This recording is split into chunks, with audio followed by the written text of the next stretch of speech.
Yo, what's up? This is Shadow Rock and ProfoWon of the Floor Gangs and Knuckleneck Tribe. And aloha kako, this is Jasoul from BTR Breakin and Eternal Style Crew. What's good, Pro? What's good? You're watching the Gearhdz Breakcast, the show that hacks culture and movement. It's Sunday, September 25th. How's everything going, man? Man, September 25th already. Yep. Kidding me. Yeah, it went by quick. Everything's incredible, man. Vegas is getting a little cooler. We're getting those cool mornings out here, which I'm a morning guy. Loving that big time. All is blessed, man. You just came back from Mexico, didn't you? Yeah, I just came back from Guadalajara. I was out there judging the crew battle and the B-Girl battle. But what was open was there was a Bonnie and Clyde Top Rock, and me and my homegirl Mel, B-Girl Mel, entered, and we got to the semis, and then we lost. Nice. So were you getting salsa on or what? No, I think they were invites, and they were they had the same clothes on. They had hella routines, even though I felt like our solos were stronger and our dance was just more together. They just came prepared. You know what I mean? They just had the teamwork. Oh yeah, they had every round they had was like a commando routine. I was like, all right, well, we just gotta do, our best solos, and we did. I mean, I had fun. It was cool. I haven't entered a Top Rock battle in since last year at Temple Rock. Manny Frost's jam, No Holds Barred, yeah, from Nice. Underground Flow. That was the last time I entered a Top Rock. It was fun. It was dope. I had a good time. What's that? You get loose? Oh yeah, no, that was cool because I don't really practice like that. So to me, it was just getting open, just letting it go. You know what I'm saying? Not working, because I've been working on power for the last how long. So it felt good to just dance. You know what I mean? Just go. Nice. So it was dope. Yeah. Were they? I mean, what do you think of what's the consensus overall on the type of top rocks that were being done? Was it traditional top rocks that were? Yeah. Chava, this guy Chava from I think he's from Sinaloa. He understands the movement, but the hardest part probably is the context of the music, because a lot of the music is in English. It is in English? Well, yeah, because there was hip hop, James Brown, all the things that we dance to are in English. So we kind of had better context of the atmosphere of the music more than they did. But they understood the steps. It was just the feeling of the movement, which was like a challenge, right? Atmosphere. It's just like look, if they dance salsa, we're fucked, right? We're smoked. You know what I'm saying? I don't know any Spanish and I'm gonna fake it. It's a cultural thing, you know what I mean?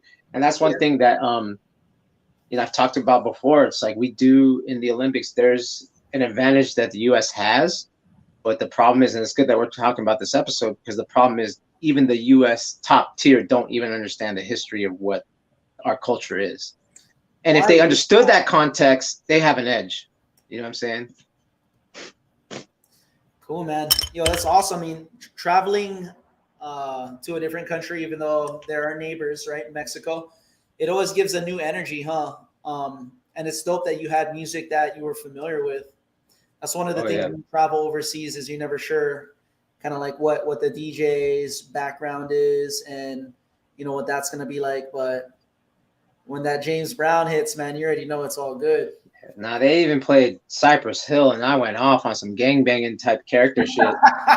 It was dope. I was like, oh man, how can you just kill a man? I was like, oh hell yeah. And they were like, this is in English. Yeah, showing them that music video real quick, huh? Yeah, dude. It was dope. I was in a drive-by. I was doing my character I was in a drive-by. Yo, it was fun. I went off, bro. I was like, yeah, you don't know this song. And and then the judges were like, oh shit, this motherfucker's going in. And even though, like I said, even though we lost, it was it felt good to kind of just do that. You know what I'm saying? It felt, and like I said, that's something you can't practice, right? No matter how much I drill, I drill body mechanics all the time, make sure my body's right. That's something you can't practice. That's you have to be a music appreciator of music to get into the vibe. And I think that's the biggest thing that kids don't understand. They say musicality. It's yeah, but you only memorize a song. You don't know what year that song came out. You didn't know what the vibe was. And if you have those advantages, that's when you could turn it on. That's when you could go beyond your body mechanics. You know what I'm saying? Yeah, there's another level of authenticity to it, right? Yeah, You yeah. see it with a lot of dancers that are from America. Overseas, you know, some are able, the studious ones, the responsible ones that do study the history, that do reach out to the OGs. They're able to kind of relate to it a little more and understand the context to it. And you can see I think that's the key. What you said is that they'll talk to the OGs and like, you know, Talk to those who are like when they take workshops, the ones that ask questions, what is this? What is that? I think that's just like if I took Kung Fu and I go to China, I'm gonna ask questions. I'm not just gonna be like, I know the moves. I'm gonna ask, why did you do those moves? Or from your teachers, why did you do those moves? And what's the relevance to it so I can understand? You know what I'm nice. saying? You know what I'm saying? So this segues perfectly into our episode, Origins of Style, which you're saying the music is it. The music is it for sure. Yeah, it's definitely one of the elements for sure. I think that's the thing that, and you know, as we talked with DJ Renegade, you know, the hard part is that, you know, since the music is copyrighted, it's going to be hard to kind of like, because now it's a new sound, right? Now it's a new sound, so it's just adapting to that sound, which is I don't know. It might not translate well, but we'll see. You know what I'm saying? Because now with copyright, it's going to be harder to adapt and harder to like get that authentic feel of what we're talking about.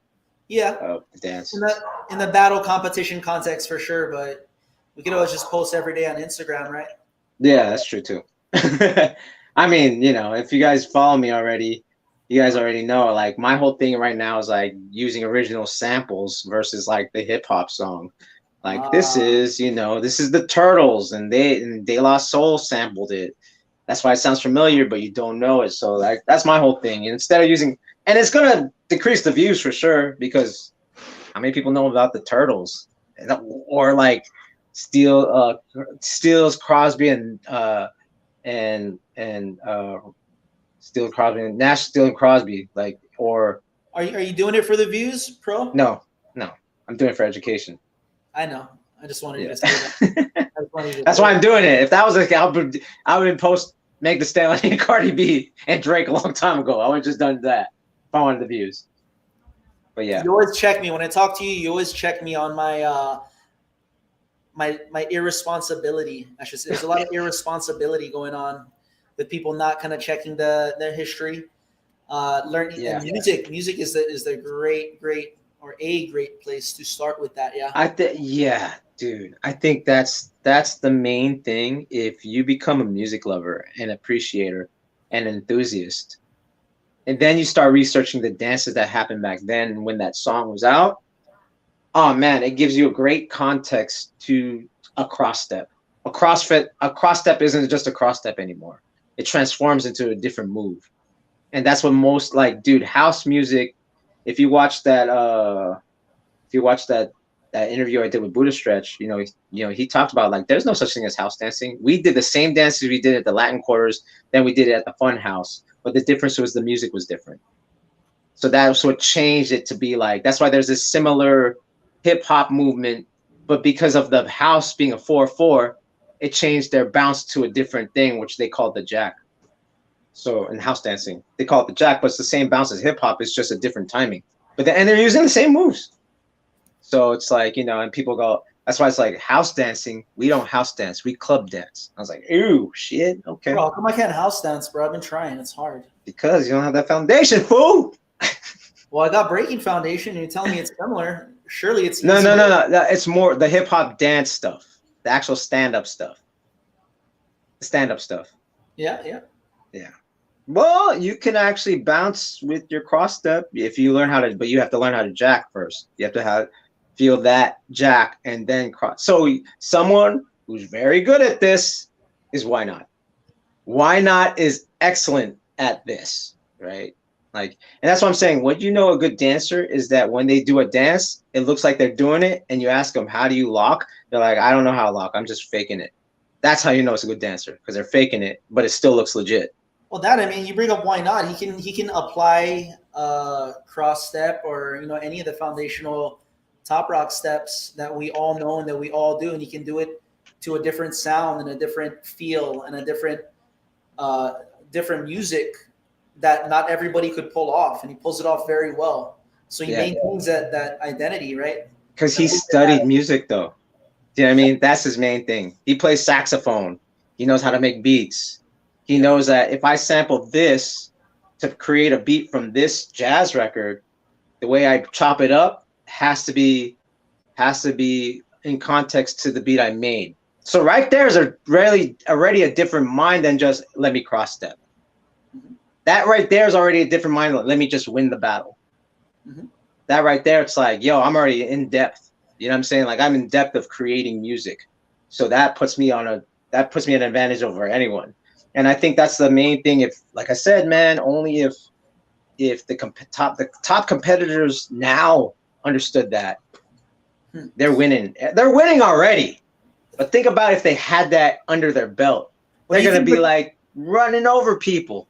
What do you mean top competitors, bro? Like, what are they doing right now? You're telling me they're missing the knowledge and yes, historical knack? Yes, I'll say it right now. A lot of the top guys, yeah. I'll say it right now. A lot of the top guys and girls, their knowledge only goes up to about 85. That's it. It starts from Beat Street. They don't go beyond that. If they even go that far. If I want to be brutally honest, their foundation starts at 97. A lot of people's found it when the first competition tapes came out. That's being very, very nice about it. So no one's watching Beat Street. No one's watching Style Wars. No one's watching Breakin. Like, so we're here today, bro, to talk about the origins of styles, man. I mean, music is an incredible, the genesis to it all, right? You worked on a lot right there within the first, minutes of this episode. Style does come from the music, ultimately, right? It comes from one's self-awareness and connectivity to the music, right? The music was different. We've seen styles shift. But there is foundational steps that we are all doing today that we can trace back to the individuals that were in the atmosphere and in the era, right, of the music. So, essentially the music did help people form these movements, right? So let's talk about that before I pull up this stuff. So if we're going to talk about the music, we're going to talk about the breaks. I had a episode of, again, the trades, and I'm going to bring that up real quick, where I talk about ultimate breaks and beats and the music that was getting played there. I just posted on my YouTube DJ Red Alert, who's part of Zulu Nation, who was under Africa Bambaataa, and he talked about the breaks that they were playing, like it was soul, and even Grand Mixer DST. I put that on my YouTube too, on my community part, where he was like, "We're not really b-boys. We're not. If anything, we're soul dancers. B-boys are soul dancers. If popping and locking is a funk dance," he said it. This is an OG saying this from Gun Hill in the Bronx. Grand Mixer DST, who's Grammy nominated or award winner because he became a DJ and did the scratch for Herbie Hancock and Rocket. He was saying it's a soul dance. Breaking is really, he's like, it's the first hip hop dance, but he was like, it's a soul dance. And I was like, word, there you go. Thank you for an OG saying that first. And who's soul music? It's basically James Brown. James Brown's the godfather of soul. Some people say he's the father of funk, the godfather of soul. What's the difference, bro? What are the distinguishing features of soul and funk? Yeah. Soul is basically, can I pull up that clip? Let me see. Ray Charles. So Ray Charles is probably one of the first guys of soul. Why is it called soul? Because it comes from gospel. Gospel was call and response. The preacher would say something, then the crowd would respond. It's actually progenitor of hip hop is that call response was from the preacher. He would scream, he would shout. It's almost like he was possessed, right? And then people would be dancing because the music, and then the music starts to uplift at a part of during during the mass or the church. That's why it's like they say take him to church. Like, actually, let me pull that. Perfect. Church. Yeah. When that would happen, they called that gospel. But the thing is, when James Brown would take that sound, but he would start talking about girls. He would start talking about gambling. So a lot of people were against Ray Charles because he was like, why are you taking this church music, but you're talking about worldly things? You know, because they're talking about Jesus and standing up and, you know, testifying to the Lord. Yeah, Ray Charles is doing the same sound, but he's like talking about his woman left him. And they're like, whoa. So the gospel became soul music because it had the same soul as gospel. Okay. You know what I'm saying? So And actually, funk. Let's talk about funk. So funk is from soul, funk became more of a slower paced and actually more sexualized version of soul. You know, that's why they say it's funky. What's the closest word to funk if you were to spell it out? Funk is spelled F-U-N-K. Fun.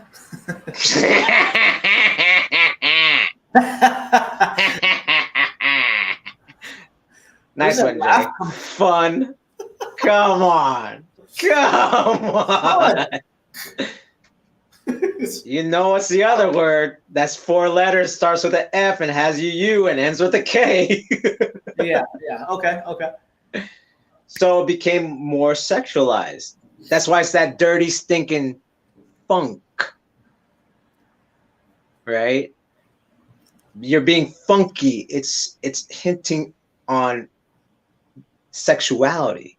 Yep. You know what I'm saying? Because what's the next level? Once your soul gets moving, what's the next head that gets moving?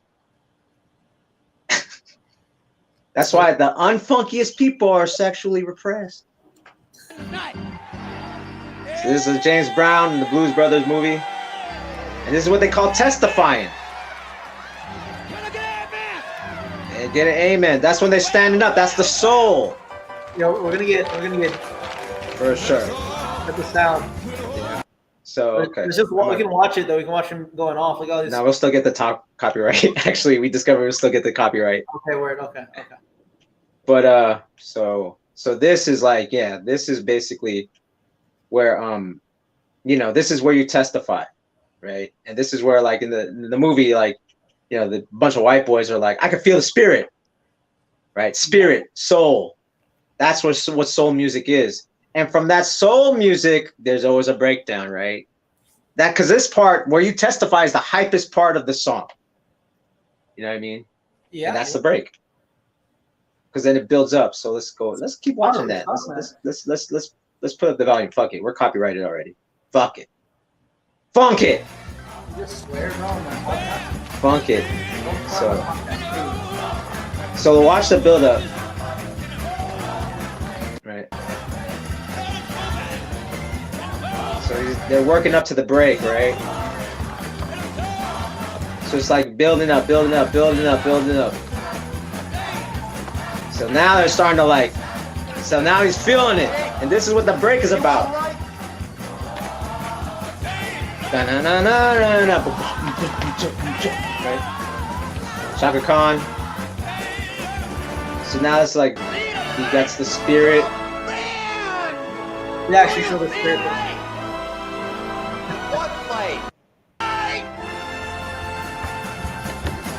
The breakdown, boy. This is breaking.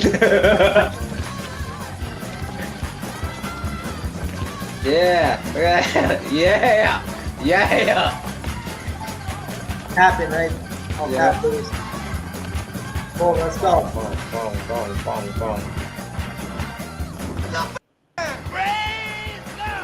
So that's where you testify. I get what you're saying. Not a lot of people trace the music and also the movement, right?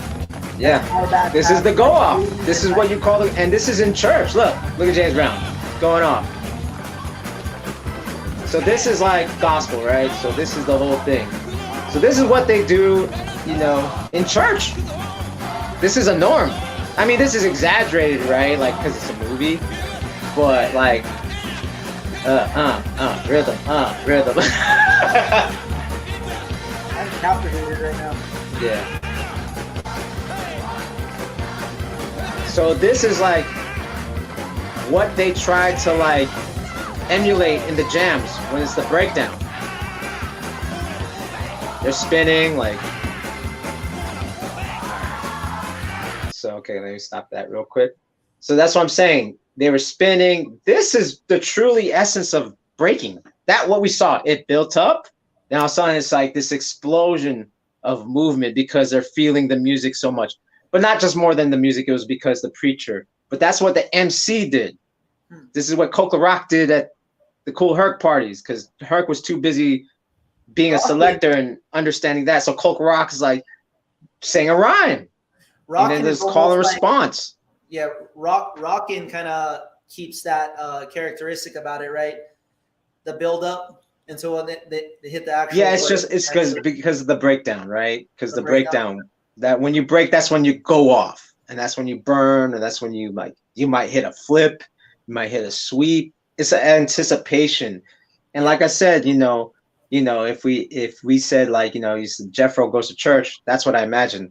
The type of church he goes to.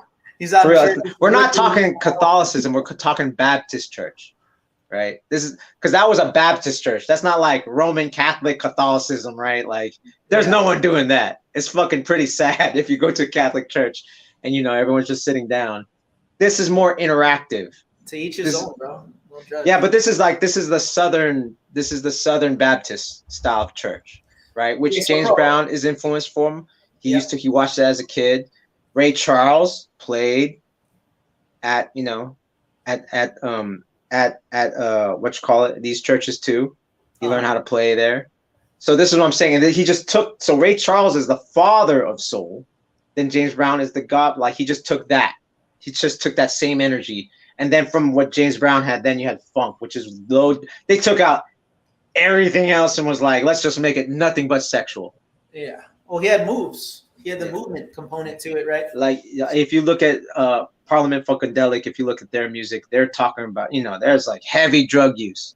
It's only about sex. If you look at the cover of Ohio Players, it's like a girl with a big afro and just honey all over her body. Stuff like that. Right. That's the funk. The way this is leading is to a massive monkey routine right now, bro. The way you're talking, I'm like, hold on. The sexiest crew in breaking. Shout out to Massive Monkey for real. But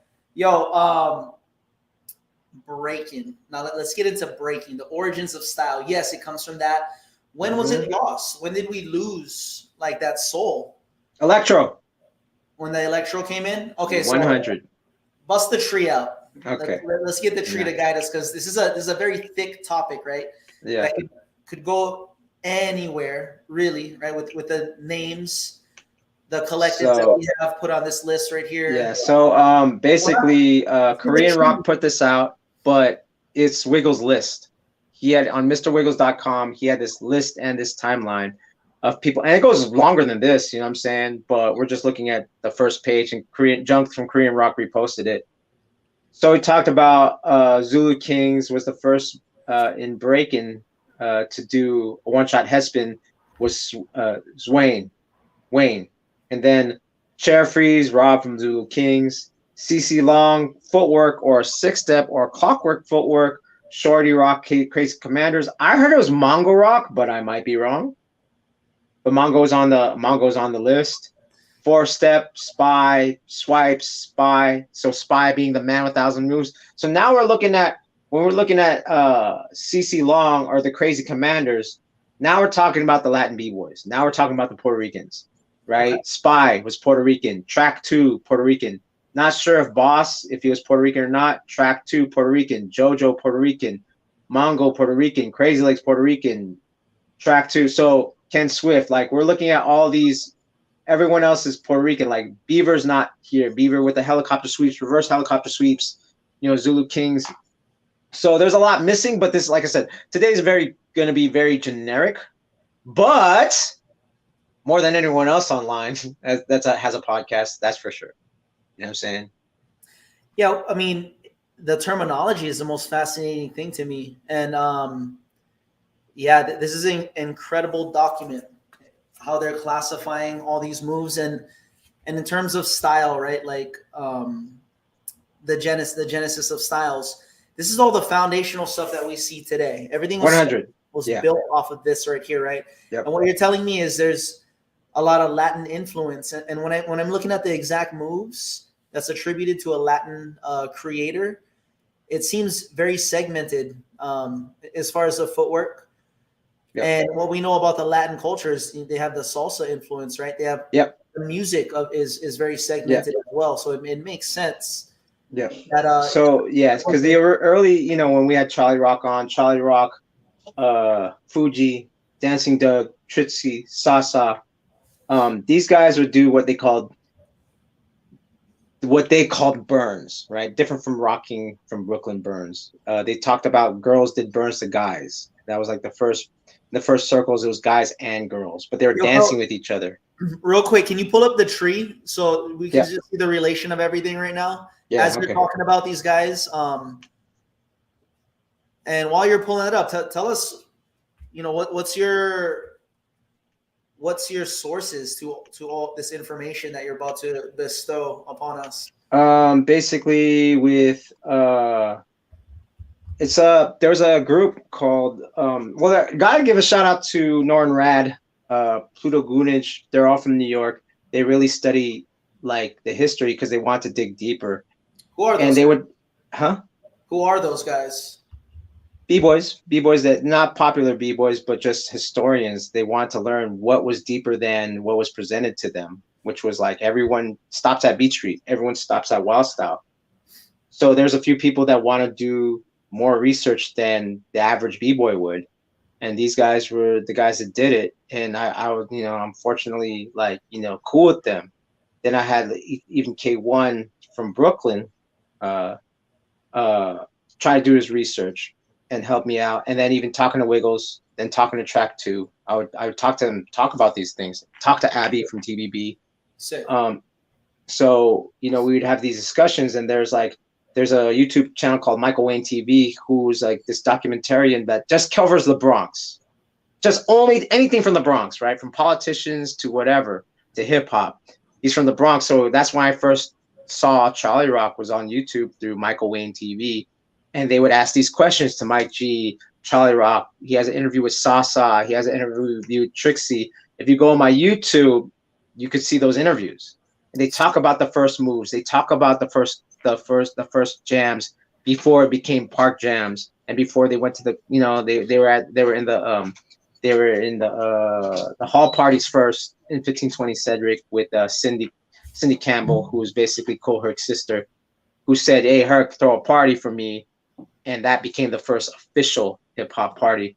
Then there's other guys like there's interviews with Red Alert, interviews with Coke Rock. These are all the first guys. Right. So these first guys, the first Herc guys, you see in the bottom of the tree right here, the first Herc guys are these guys, are Trixie, Sasa, and the twins. They're the first, right? Everyone in the Freshest Kids talk about the twins, right? I'm not gonna say they go by the legendary twins, according, they dropped the other name, right?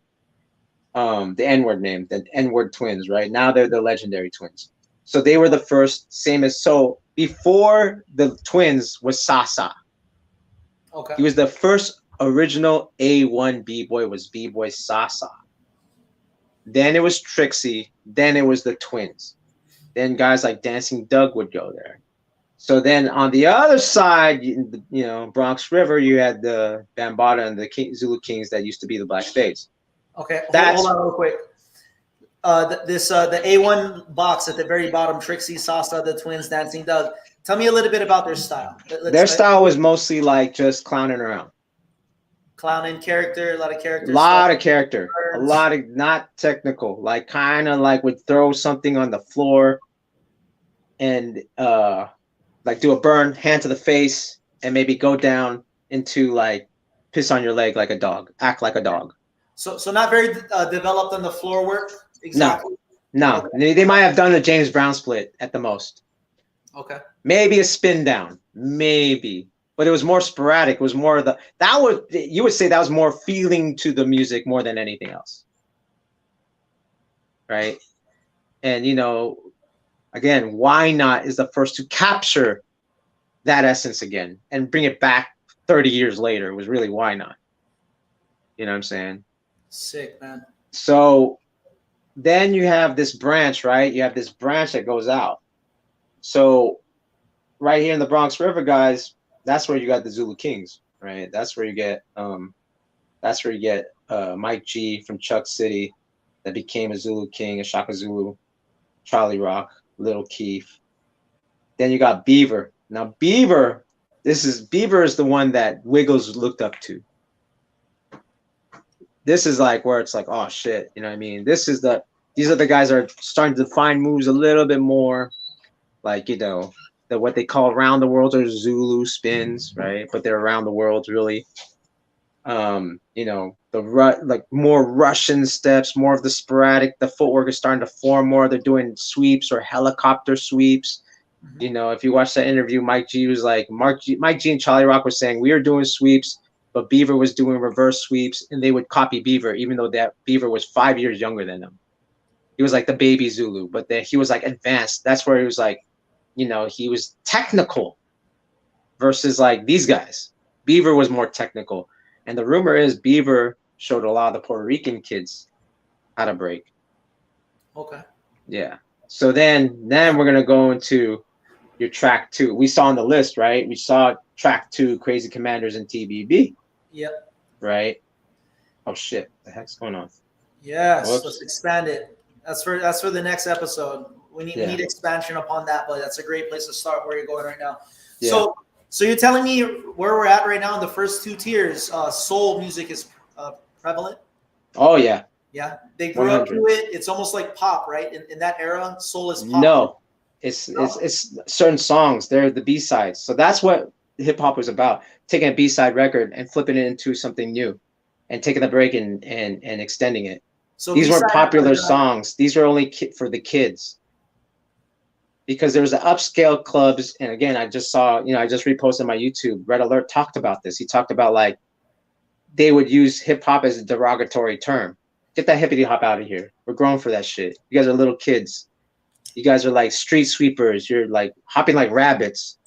So then he was saying like there was the popular songs at the time, but the hip hop stuff was made out of B-side stuff that weren't popular. They turned the stuff that was B-side that's not popular, but that had it was more harder and more masculine, right? And more like, get the rowdy. Intelligence.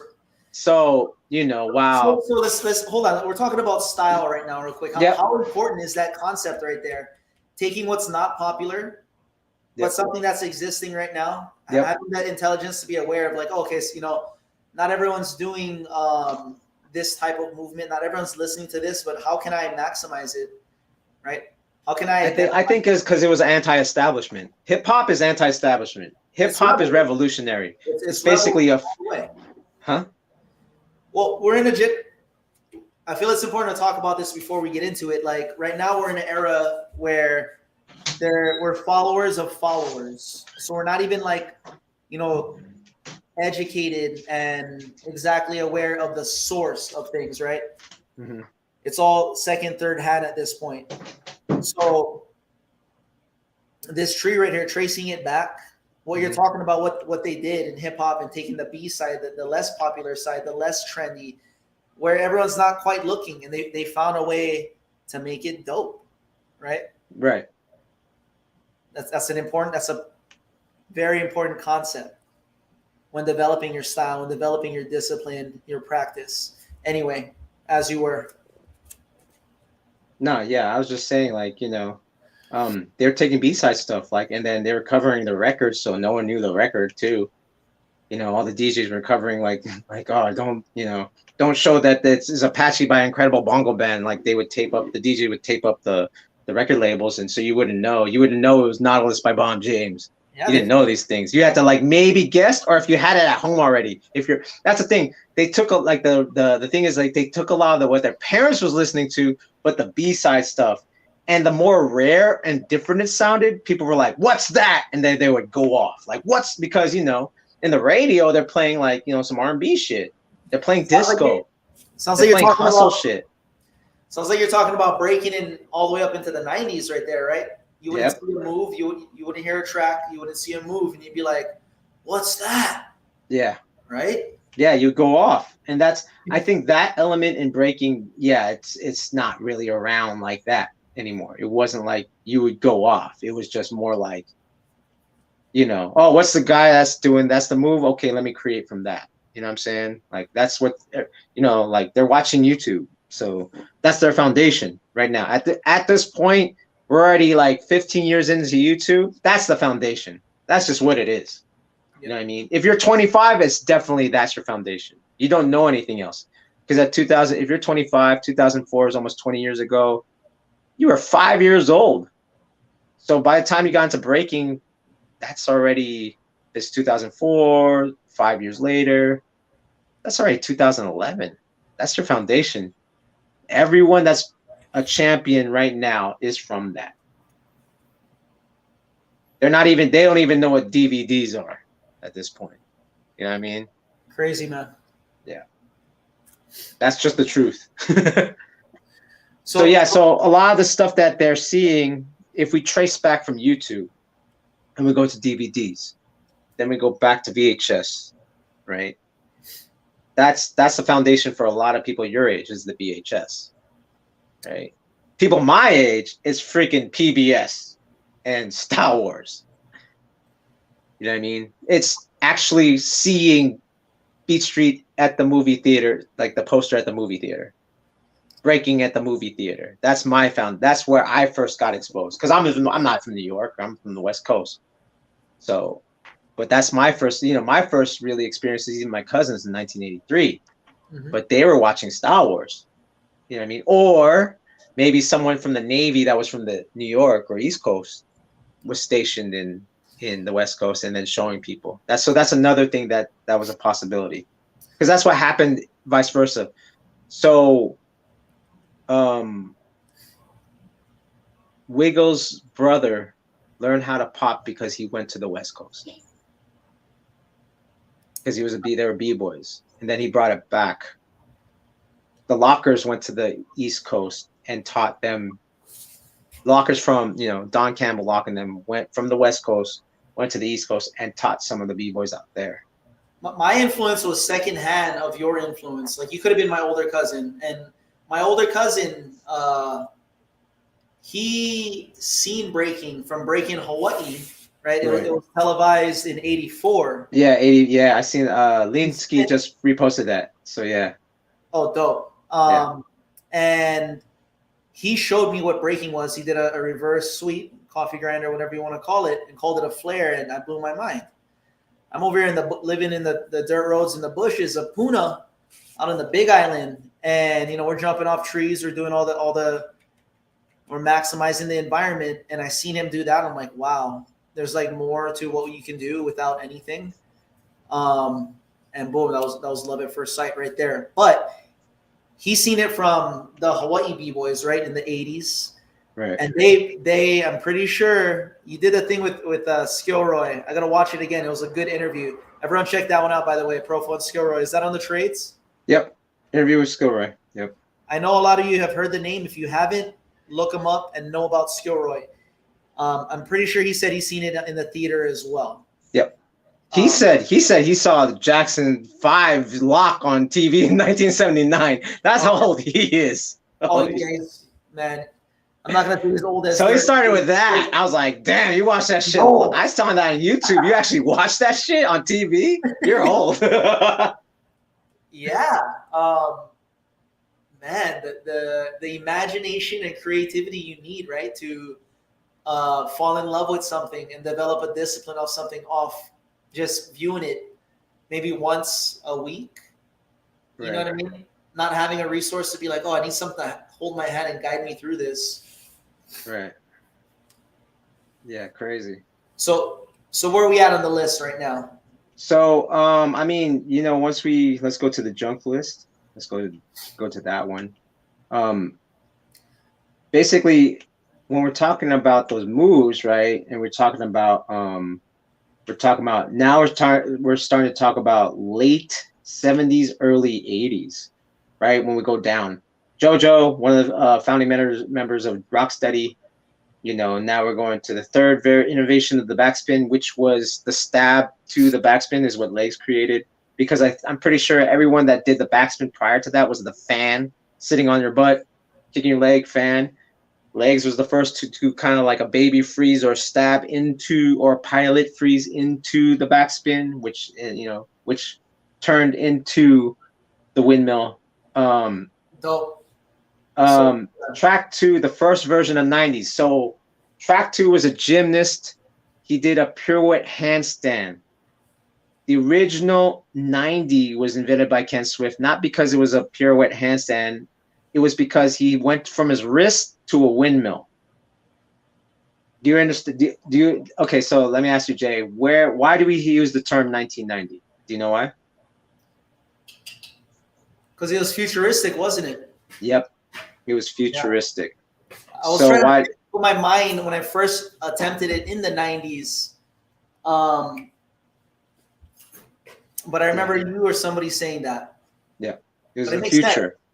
Because, yeah, I mean, when I was trying it back then, it was everything about it was futuristic. We're not on our feet. Yeah. We're spinning. We're generating force, rotational force on our hands. Everything about it is futuristic. See right here. Ken Swift, Rocksteady, original. Ken Swift, and maybe he made it up when his original crew, Young City Boys from Manhattan, to describe his futuristic float backspin that started on one hand in a semi-handstand position that came from backspin from back of his wrist. That was the 1990. But the 1990 we know of was track 2, and it was a handstand pirouette. They probably called it a handspin. You know what I mean? Like the original 90 was probably the original handstand pirouette was probably called a handspin. You know what I'm saying? Wait, hold on, real quick. Let's talk about this description because there's a lot of value to it, right? He's talking about trying to emulate a backspin on his hand or from a semi-handstand. Am I reading that correct? Is that what you're getting from that too? Well, I've seen it. It's on video. There's videos of Kenny doing his 1990. Well, that idea, it says like he derived it from a backspin is what I'm getting at. Yeah, it starts from a semi-handstand, so like a spin drill, but you instead of putting your hand down, you put the back of your wrist down. So let's say I'm going clockwise, and you want a backspin, you go or windmill, left, right, tuck into the windmill, right? Yeah. What Kenny used to do was 1, 2, go into the backspin. Oh, he super segmented that little pattern right there. Yeah. Yes. Wow. So it's on film somewhere. It's on film, like early pre-Beat Street. He was doing it. He threw his legs up and he got light. It's like, whoa, I'm rotating, and he just threw an extra spin and he just stumbled across a move. But look at that thought process. He went from a backspin. How many points or axes of rotation can we create with their bodies? We see people doing it on their elbows like this, the shoulder spin, the knee spin is obvious, the pirouette on our feet, the back spin, head spin. You got El Nino doing it on the back of the head. Yeah. The body is infinite, right? There you go. We talk about head spins, tap head spins, Kid Freeze from Dynamic Rockers from Queens, the creator of Street Masters, and that's the crew that Flea rocks in, Beta rocks in, Pee Wee, not Pee Wee Dance, but Pee Wee Stiff Rock. The Miami people, when Kid Freeze went to Miami and continued Street Masters. So Elmo, Street Master, Abby, those are the newer Pop, those are the newer Paranoia. These are the newer Street Masters, but the older Street Masters from 99. Yo, Florock is he's Street Masters as well. Yeah, now. Yeah, he's a new, but it's from Kid Freeze. Dope. I like that they have a younger generation, man. Yeah. So dope. Oh yeah, they just recruited like some other new young guys. Okay, recently. Where we at? So that's the end of that part. Okay, cool. Let's go back to the tree, if you don't mind, Pro. Yep. So from there, let's go back to this tree. So we're talking later in the tree, though, obviously, right? Yeah. We're talking when we're talking about that, we're talking. We went to Ken Swift, so we're up at Rocksteady, and then you have like 4 crews that are kind of like all with Dynamic Rockers, 7 Deadly Sins, 4 Masters. What about Incredible Breakers? Are they up in this era? And like Florida? They're a little bit. They're maybe around here. Oh, really? Okay. Yeah, they're a little bit here. So this is like we're looking at 1981, 83. Right here. Really? Yeah. Crazy. We're looking at 81, 83. Okay. Right here, that's the explosion, right? 83, 84. That's when everyone was doing it. So that's where your Incredibles from. That's where your crews you probably haven't even heard of. That's when, that's where Buddha Stretch had his crew. Everyone, and Battle Squad is here somewhere in the early, Nico Paracity Breakers. It's all after this. LA Breakers, Air Force. Like, we're looking at this part. This is right before the Hollywood explosion, right here. Okay. This is what we're looking at. Yep. That's what we're looking at right there. So 7 Deadly Sins and Floor Masters became New York City Breakers. Right here. Oh, really? These two crews became New York City Breakers. Oh, damn. Yep. Okay. Yeah. Interesting. Wow. Okay. Yeah. So these were the guys, like, everyone was like, the producers were like, Rocksteady was supposed to be the highlight crew, but then it became, because Michael Holman, who was the manager of the New York City Breakers, because he ran a club called the Grills, and shout out to Red Alert. He talked about spinning at that party when it was downtown. It was in Manhattan. It was Rocksteady versus the Floor Masters. One of the guys in the Grills that owned the club No Grills was Michael Holman. He became the manager, took a few people from Seven Deadly Sins. I believe Lil Lep was 7 Deadly Sins. I believe Flip Rock was 7 Deadly Sins. And he brought him to the Floor Masters. So Kid Nice, Action, or Chino, and Kid Glide, I believe, were Floor Masters. Lil Lep, Flip Rock. Yo, so wait, hold on. There, if you're seeing Kid Glide, that's before Dynamic then, right? No, Glide, my bad. Kid Glide was Dynamic. Glide Master, my bad. Oh, okay. Glide Master was a Floor Master. Okay. Kid Glide was Dynamic. Spider, Kid Glide, Kid Freeze were Dynamic, and they were from Queens. The story is that these guys would go to the USA skating rink and see these guys in Queens and teach them how to break, and then they wanted to battle A, B, and C. When you say these guys, Dynamic Rockers, you said? Mm-hmm. Dynamic. That's why they battled in Style Wars, because they thought they were better than Rocksteady. Rocksteady claimed that they taught Dynamic. So are you telling me that these four right here, at this point, I think it's safe to say that breaking is establishing. Everyone's starting to break a little more rounded, right? Yeah, because everyone was from this era. Everyone was from they tried to be Spy. Everyone in this era wanted to be Spy. You know what I'm saying? What do you mean by wanted to be Spy? Like, what was because Spy? he was the master. He was the man of 1,000 moves. He had everything. He could do everything. Power. He had a developed vocabulary in what we know as the foundation today. Tops, power. Well, these guys were like, Charlie Rock or Mike G. Maybe they did one move. One guy might have done a reverse sweep. This guy did this. This guy did that. Spy and Track were the ones that like would do combinations. You have any footage of Spy? No. Can you pull any footage of him? No way. No. Huh? You can never. There's only the freshest kids. I'll try to pull out. You can never catch a good Spy. Never. I could imagine he found out some or uncovered some. Him and Track, yeah. Him and Track were the people that like really, broke it down to like a deeper science. Well, yeah, he found ease of movement, I'd imagine, right? That's when we can see people who have a lot of vocab and they develop different styles, and they found ease of movement, aka biomechanics, right? They found stability within. That's one thing I think Spy probably really brought to the table. You know what I mean? Like he was the one. How do we get him on, man? Like I wonder what his athletic background was. I wonder what his take on. He could flip. So that's like there was stories of like, I don't give a fuck, Spy. You take it to the sky, I'll take it to the ground. Like Bomb 5, I think there was a quote from Bomb 5.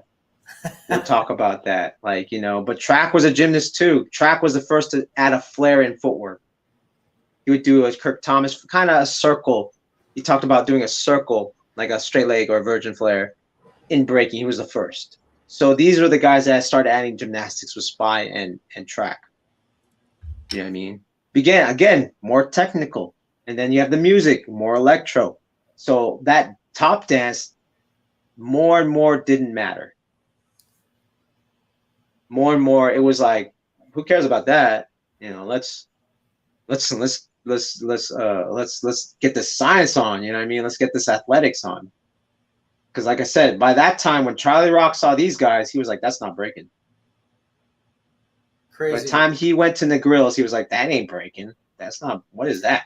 I wonder how many judges carry that mentality. Oh. Good question. Good question.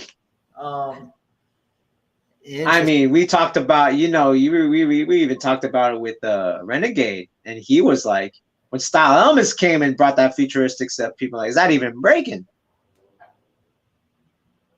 You know, like that doesn't look like Easy Rock. Easy Rock's the king. That don't look like no Easy Rock. What is that? Yo, semi hip hop dancing to a 90? What the fuck? I seen Rock Force before I seen Style Elements, and that was the first time I got that vibe. I was like, holy shit, that's not. Nah, but Style Elements was first. That's not Maurizio. Yeah. Style Elements was first. Style Elements, to catch up to Style Elements, we had to adapt. That's just what it was, right? We can't. They were the future. We have to catch up to the future. Because if I showed you Maya, 1996, it did look a lot like Easy Rock or Storm. You said it did? Yeah. Okay. It looked a lot like Easy Rock or Storm. Okay. No one was really going on their backs like that. No one was really like dividing beats and stacks like that. You know what I'm saying? Well, I heard Easy Rock studied with Storm. He trained out in Germany with Storm for a little bit. Yeah, he was in about the year 96. He battled with Pasa del Tempo. Easy 96. Rock? Yeah. Asian One and Easy Rock they battled with a different crew. A crew from Italy, maybe? Or not, Germany? So they entered, but they battled I think Enemy Squad battled Toys in Effect 96. Toys in Effect were from Germany. And then Enemy Squad's from Hungary. So, like, if we take, for instance, Mind Style, you know, he even on his solo video, he put a segment of Thunder. You know, Storm, Thunder. Then you put that hip hop gig into it. So let's pull that list up real quick. I want you to talk about. I mean, we can trace a lot of people's styles to Rocksteady into Battle Squad. I don't see Battle Squad up there. Well, no, okay, well, you know, they're far up the tree. You know what I'm saying? Let's romanticize a little bit. Let's talk about the styles we see today and like how we can trace it back. And you know, obviously, what I'm talking about can be an entire episode within itself. But let's give context to everything that we built up real quick. So Floor Masters, is a strong Florida influence, right? Or they influence Florida. Shit. My bad. Okay, let me do that again. Sorry, I tapped on it. So Florida, I would say, is a mixture of when the Europeans came and Rocksteady. So that's not Floor Masters. Huh? Not Floor Masters. Not yet. No, if anything, Kid Freeze, but Kid Freeze is from Dynamic. But he's from Queens. They're in Florida now, though, right? No. Are they the ones that put on? No, the Floor Masters died. They became New York City Breakers. Okay. Who puts on Pro-Am? That's Speedy Legs. From what crew? I forgot what crew he was from. It's from Miami. It's not from New York. Oh, okay. Yeah. So Street Masters is from Dynamic, which is Kid Freeze, which is Queens. I'm thinking Street Masters this whole Floor time. Masters, they became New York City Breakers. So damn it. Floor Masters is different. Okay. You know what I mean? Floor Rockers is from San Jose, California. Floor Rockers is what used to be Sidewalk, which was J-Rock's older brother, Money B, Cyclone, Junior Codone, Sean Ortiz, and then they became Floor Rockers, which was the original Flea Rock, ProfoWon, Money B, J-Rock, Sway, John Boy, You just say and Flea Rock? Rabbit. You just say Flea Rock? The original Flea Rock. Oh, okay. You're tripping me out right now, dude. And the crazy thing about Flea Rock, he looks like Flea Rock. His face looks like Flea Rock, which is weird as fuck. Damn, and they didn't know each other before they No, not at all. Not at all. Even ProfoWon would say original Flea Rock. I'm like, yo, he looks like Flea Rock. That's fucked up. That's some multiverse-ish right there, dude. Dude, it's like doppelganger shit. And they had the same name. That's funny. And they were good at flares and head spins. Like, Flea Rock was really good at flares and head spins. It was crazy. So who do you think influenced Battle Squad on this list right here? Let's just... Oh, easy. New York City Breakers, which was Floor Masters and Seven Deadly Sins. Tight. Dude, this is the truth. Because of Beat Street, New York City Breakers had a bigger influence than Rocksteady. Because Lil Caesar says that too. Why? Because it had better looking power. If you watch the Beat Street battle, like who had better, cleaner windmills? Like all of them did. Kid Nice did. Action did. You know, Glide Master had good windmills. Like the only one who had good windmills was Kuriaki. Like he had the hopping, like, you know, ball bangers or nasties or whatever you want to call it. Like he was, you know what I mean? Like he was doing the you grab your nuts windmills, like clean as fuck, right? And Buck 4 had good turtles, but everyone in New York City Breakers had good everything. So they as far as power, my bad, as far as power. So it was more appealing, right, to the masses, right? Power. Yeah. New York City Breakers were kings, bro. Rocksteady rebranded their name in the 90s. Because in the 70s, in the late 70s, early 80s, it was all about Rocksteady. But then when that movie came out, when Beat Street came out, it all became about New York City Breakers. Mm. And then everything died out. So when it came back in the 90s, Rocksteady were the only ones doing it. So, Pro, for our listeners and our viewers, would it be valuable for them to know this stuff? Like, hey, yes. I look up to a Victor, but hey, you know, I notice he uses flow and he mixes it seamlessly with power, direction change.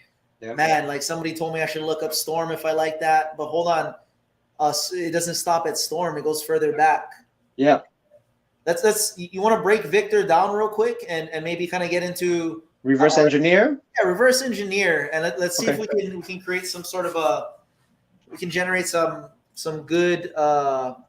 So Victor's from Orlando, Florida. Okay. He used to practice originally with Backyard Funk, and other guys too, like Luigi used to practice with Backyard Funk. They were more Backyard Funk was more West Coast freestyle session tape influenced, meaning they liked power. Giving a shout out to Crazy C. They liked Ben. You know what I mean? Back then. Ben from Knuckleheads? Yep. Because he would do Ben Stacks, because he would do like he could missile and shit, right? Like he was like one of the few guys that could missile or Cortez or double windmill or aerial, whatever you want to call it, right? Bro, you got like 4 names for each move. I love it, dude. Yeah, I mean, it depends where it depends who you ask, right? You said nasties for nutcrackers. I love that. Yeah.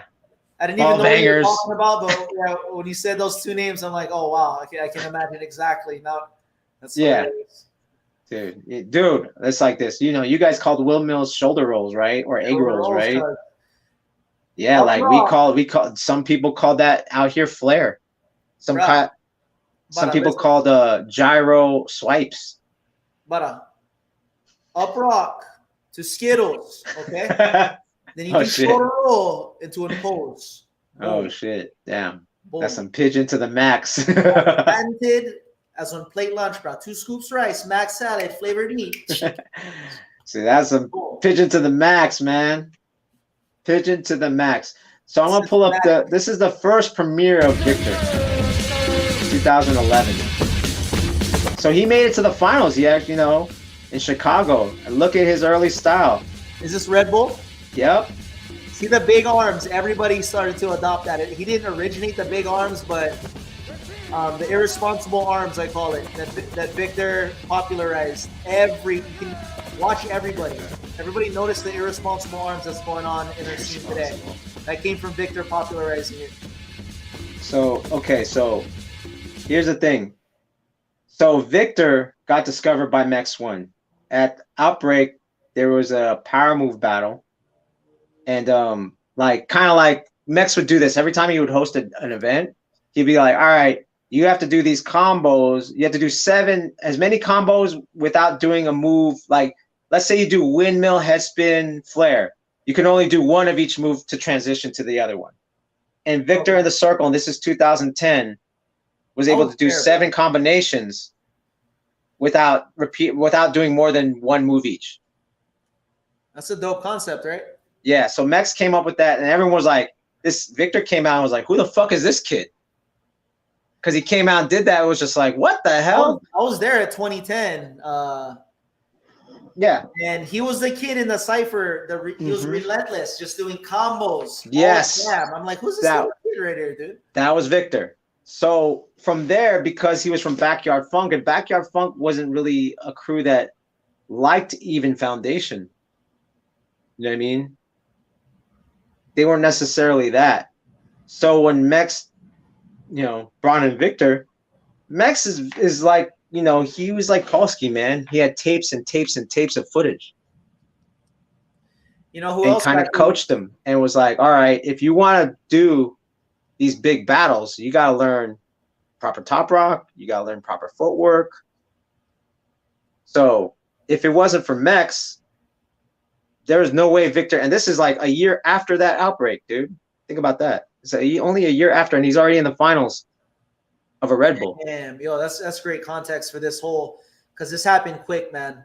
His career happened quick. Maybe he was breaking for 2 or 3 years doing power, but to be on that major stage, that is crazy, dude. 1 year later, just for making it to the finals, he advanced to the World Finals along with El Nino. Yeah. On this one.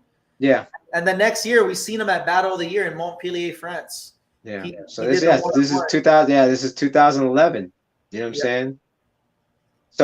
So with Mex, of course, Mex being a student, he was like, all right, these are the guys you have to study, and he was looking at, the rock stage. Then he was looking at, okay, we're from Orlando, but here's the Flipside King style. Here's the Skill Method style. He was studying guys like he helped because he was B-Boy World at the time and then became B-Boy Spot.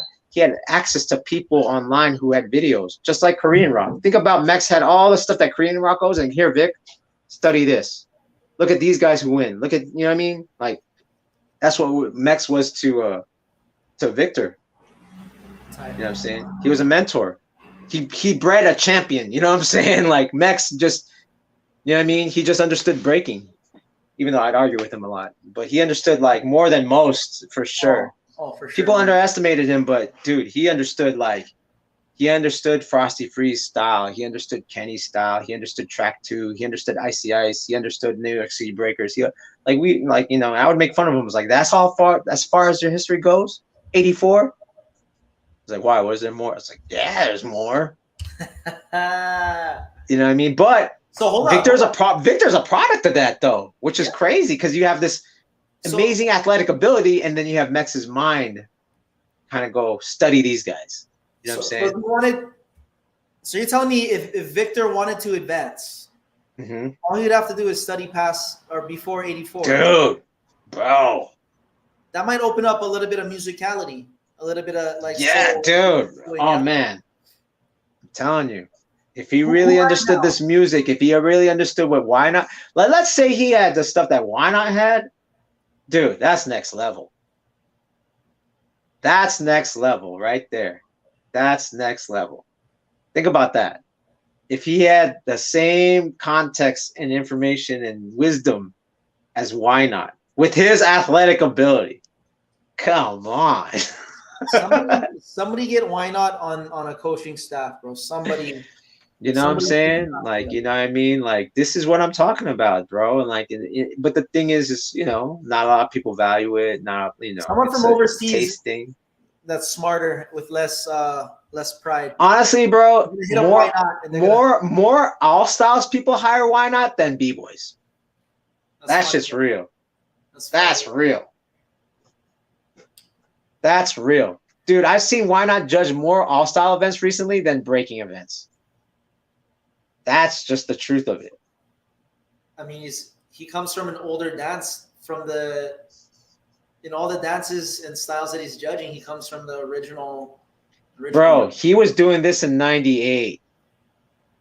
Like when Jasoul was air flaring, this guy was like, like we were like, what the hell is that? Like, he was breaking like he was from like the 70s in 1998. And we were like, what the fuck? Because, okay, so the story is that in the finals of the first one-on-one breaking battle with Gearhdz, right? In the final, it was a three-way finals. It was Legacy from Street Masters, who was Ground Zero back then, Gearhdz from Rock Force, and Boo Boo from New Jersey. From Rock Force Finesse. Guess who Boo Boo is? El Nino? No, Boo Boo's Why Not. That was his original name. Boo Boo Pookie. And he wore this weird hat in the finals. And like, here's Legacy doing like Flair, Windmill, Flair. Then you have Gearhdz doing air flares for the first time in New York. And everyone was like, what the fuck? He's doing hand hops in New York, right? Everyone was like, next level. And then here's Why Not, like, like doing. And we were like, what the hell is this guy doing? How do you judge that in that day? And it was just like, you know, like Gearhdz was just advanced in movement while like, you know, like Why Not was sticking to the, like, dude, it's like he's a more refined of himself now than back then, but he was still trying to do that character shit back then. Like he just did footwork and character and that's it. It was pretty hilarious back in 98. But now it's like, damn, he really stuck to his guns. Hey, and it translates to the soul of what we do, right? Yep.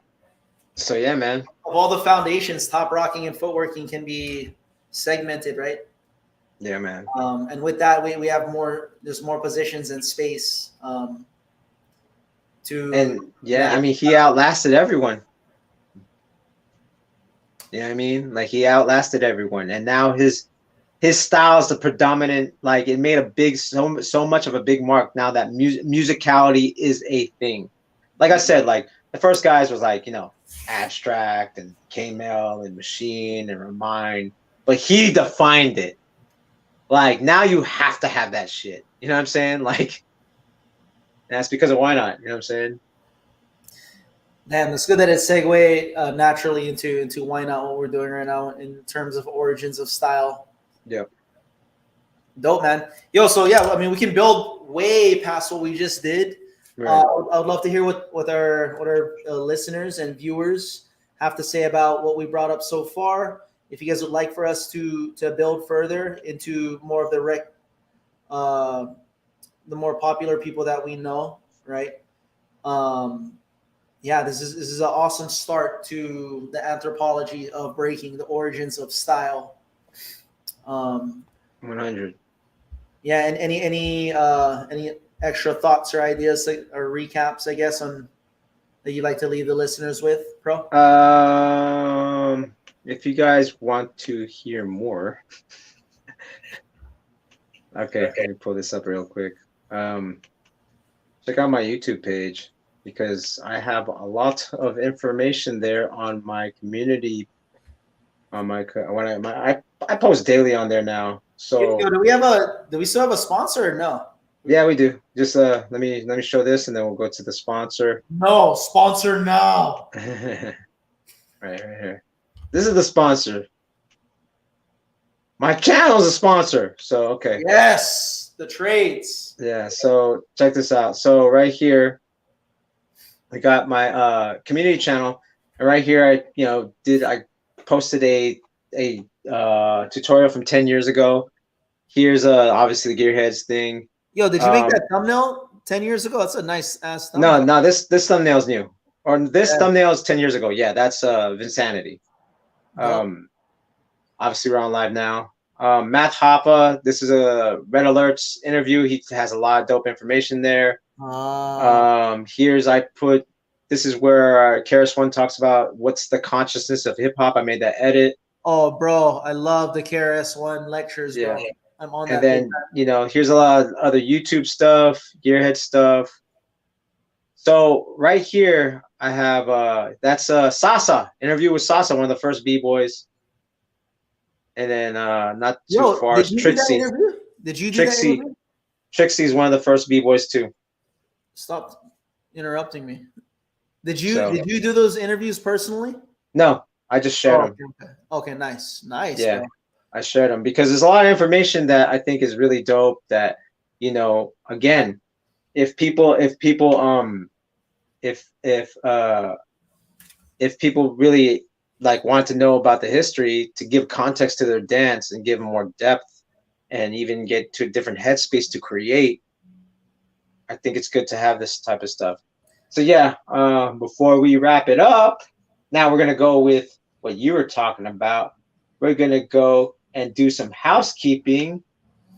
Give a shout out to zenworld.com, Zenworld CBD. Jay, what can you tell us about CBD?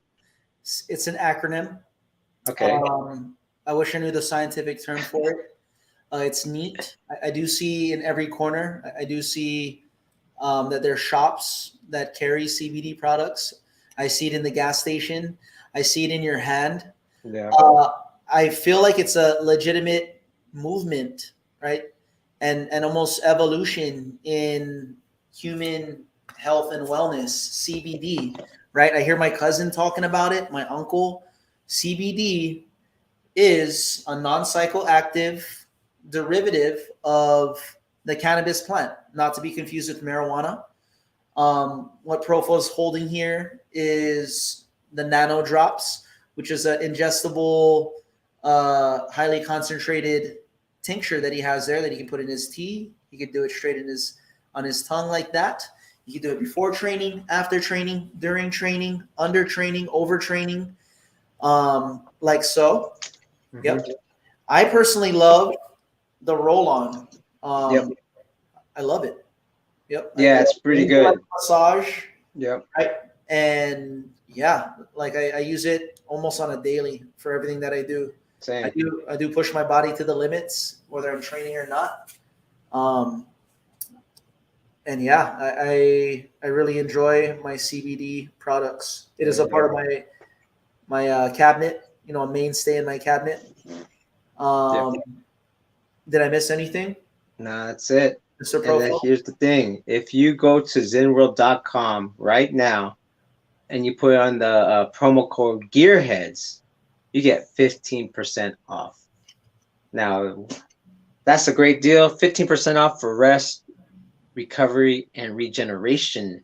So give a shout out to Zenworld, zenworld.com. And of course, if you are watching us right now, there's 65% of you watching the channel, and we thank you. But you are not subscribed. So please click the like button, the subscribe button, turn the bell on for notifications. Because we go deep, more than no diss to anyone out there doing podcasts about Breakin. We're the first to really go deep as we did today. And I was like, what's the point? Because context, motherfucker. Context. Context. Context. Let's go to the chat real quick. To folks, I can sponsor my butt though. No, don't do that. Don't do that. What is BOTO? For the Tagalog speakers out there, or no, my bad. It's not Tagalog. It's Ilocano. Both those Ilocano. For all the Ilocano speakers out there. Okay.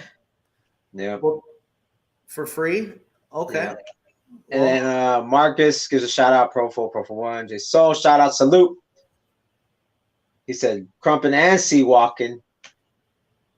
And been since day one. Okay. To this day. Shout out to this day. Battleborn. Yes, sir. In, brother. All right. And then of course you got BTR Breakin, Jasoul.